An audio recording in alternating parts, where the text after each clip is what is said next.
Peace and love, creatives. Today is the day that I am going to work on my first page of my brand new sketchbook that I'm going to start. I'm using a V-ball by Pilot to line my work. I did the sketch off camera for a little bit more ease and comfort, to be honest with you. But I figured I'd give you a little bit of the line work. Not the whole thing, just a little bit of it. So with the beginning of my sketchbooks, I like when I open my page for it to be inviting. And come on, I mean, she's got her hand, she's saying, hey, what's going on? How much more inviting can it be, right? I don't give her a name. I don't have a name. If you guys want to make a name for her, that's fine with me, but she doesn't have a name. She's just another beautiful lady that I decide to draw in my sketchbook. Here I didn't want to mess up my line work, so I tried to put paper underneath my hand, but this paper has like a gloss finish to it. So yeah, it slid all over the place while I was trying to line my work. So I was like, okay, later for you. Get out of here. If I told you how many times I made those hands, you would believe me, but you might cringe. With that being said, I did learn a valuable lesson with this sketchbook doing this first drawing. Well, technically not the first drawing because we already drew in this book.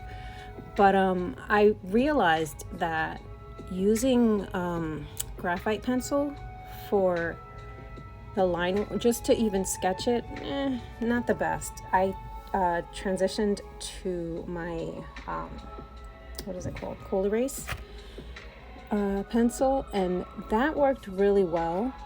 I like the way it came out. The only thing is, it was like too little too late because I had already did the entire sketch. So what I did was I kind of like, I took the, oh my God, what is it called? Come on, you can do it. The kneaded eraser. Oh, my brain, sometimes I tell you. I took the kneaded eraser and I just kind of lightened everything up. And then I went back over it with the coal erase pencil. I'm trying to see what color the pencil is because it's purple. I was like, it's not purple. No, yeah, it's purple, honey. It's purple. So I ended up doing that with the color erase, and then I lightly erased everything off. Now, my reason for putting the color erase in the first place is it melts really well. It plays well with marker. So I decided if there's going to be any lines showing, I rather that kind of a line that kind of blends in with the marker. So that's what I did here. And then of course I have my paintbrush to wisp away all of the erasers because sometimes you use your hands and your oils and wetness and forget about it. It's a mess. So don't do it like that. If you want to do it like that, that's fine. I lightly kneaded the lips area, but I did not erase it. And then this part right here, I kind of didn't press record and some of it was not recorded, but gladly it wasn't because I ended up getting like an explosion from my Copic marker that I just refilled. Yeah, and that wasn't fun. That was not fun. Thankfully, with the colors that I'm going for on this piece, you can't really tell. So that's a plus. And my dog is barking every time. I tell you, she knows that I'm recording. She knows. She knows that I'm recording. And again, okay. Okay, she's taken care of now. I'm gonna give you a little walkthrough with the markers and how I went about putting them on. I went with a darker color to just put a couple of lines in certain places, but I quickly realized that the color that I was using for the undercoat was a little too light for the liner or the darker shadowy shade color that I use. Shadowy shade color, yes, that's what I just said. Oh my God. So I end up darkening her skin and it was a good idea. But before that, I blended out enough of the darker complexion.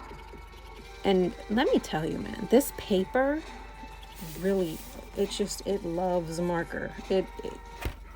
It has a forgiveness. It forgives you for messing up. Yeah, it has that in it. And with markers, you know, sometimes you're not forgiven. Whatever you want to do, you put it down. That's what it's gonna be. But I was able to make the face very, very decent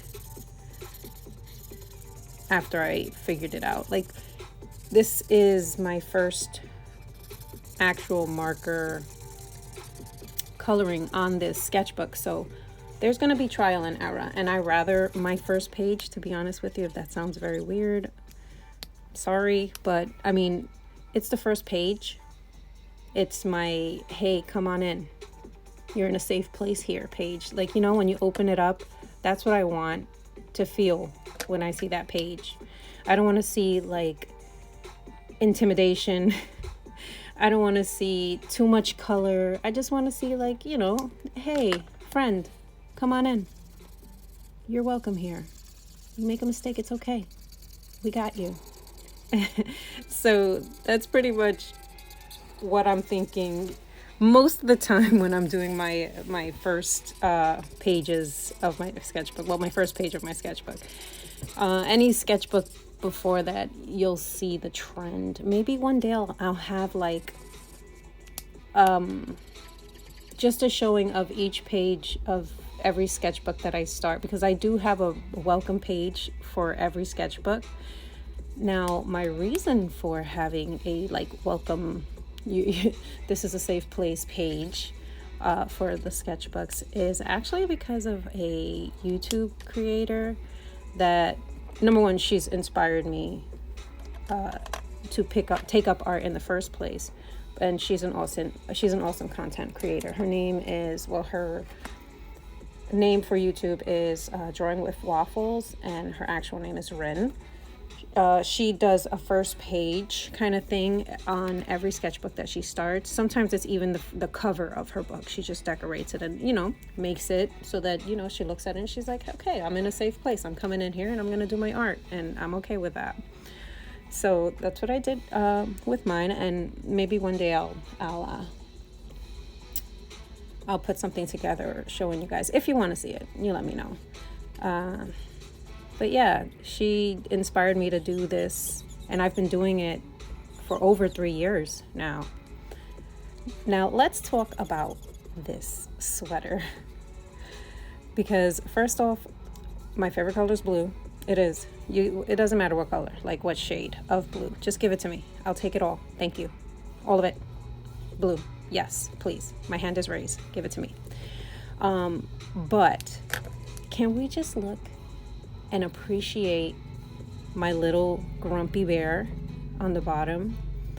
Now, where I sit at my desk, I have a cute little Care Bear, and he is the grumpiest, cutest little thing ever, and it's actually grumpy. And he was and is my favorite Care Bear. Why, you ask? Because come on. You have me, you know, usually a very positive person. Of course I'm going to be around this grumpy guy. Who else is going to cheer him up? I'm going to cheer him up every time I make some art. So he sits in front of me, well, along with Cobra Commander. They're also blue. Let's just put that out there. They also wear blue. Take that and do with it what you want. But yes, I took inspiration from grumpy Care Bear guy on my desk, and I just love the way the sweater came out. It just looks so comfy and cozy. Like, I would wear that sweater. I'm not going to tell you how old I am, but at my beautiful 21-year-old age, plus a lot of numbers in front of it. But anyway, I would totally wear the sweater and I'd rock it. Now, with her hair, back to the actual drawing, right? With her hair, I decided to go with a light layer underneath on purpose. I put that first layer underneath so that when I go on top with the darker layer, I have that shine of her hair and I don't have to put gel pen. I do like gel pen. Gel pen is beautiful, chef kiss, gel pen. But for hair, sometimes I'm just not a fan, you know? Like, I much rather a lighter color of the hair for that kind of effect. You let me know what you think. Do you think I should have put gel pen, or does it look good with the shading like that? Just let me know. And yeah, after I did that, I went in on top of her eyebrows that I colored in with my liner, but I wanted it to be I wanted her eyebrows to be fuller, and I also wanted her eyebrows to be darker, because the liner didn't cover it as well. Now, I don't know if you noticed what I did there with the colorless blender. I had went out the line a little bit on her her eyebrow underneath, and I went and I took the colorless blender and erased it, because that's pretty much what you're doing with a colorless blender. You can use it like an eraser, like a happy little clean up my accident friend, and it worked really well. I went back on top with the colors that I used there, and I think I did a pretty good job saving her eye from the mishap. Yeah. Now I'm just checking colors to go in for my cute little Care Bear. And I decided to go with that light blue that you see there. I don't remember the name of it. I think it's B05. I think it is. Yeah, but I like the color that it came out to be. It's a good color.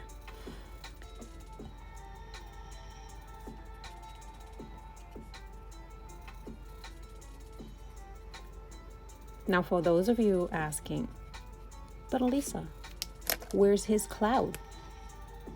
It's on his belly, and you can't see it because I didn't draw his belly. I wanted to do a little something more around the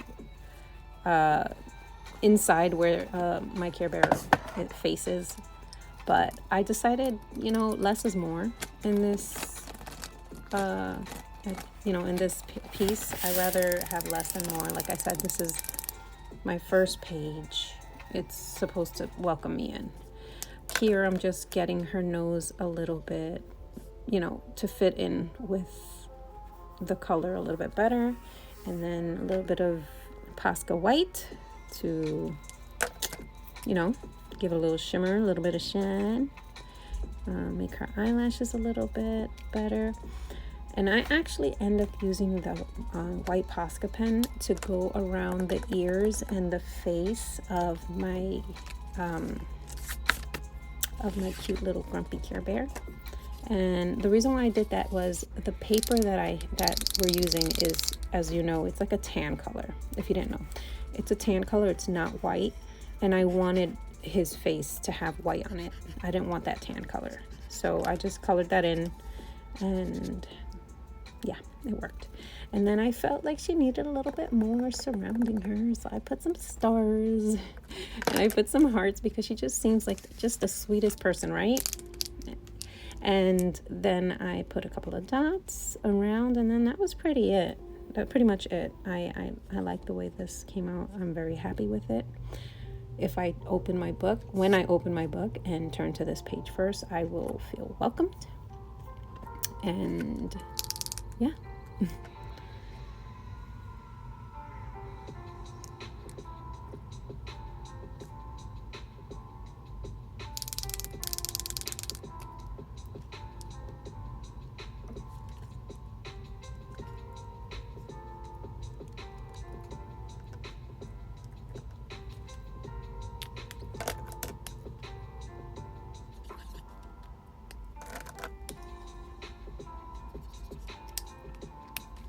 Here I felt like she needed a little bit more color on that side of her face, so I blended in some of the darker shade and the lighter shade. I don't know the colors that I used. I don't remember the colors that I used. But do you see the blending capabilities of this paper? I mean, beautiful. Beautiful. Let me know what you guys think. I want to thank you guys for watching, and peace and love.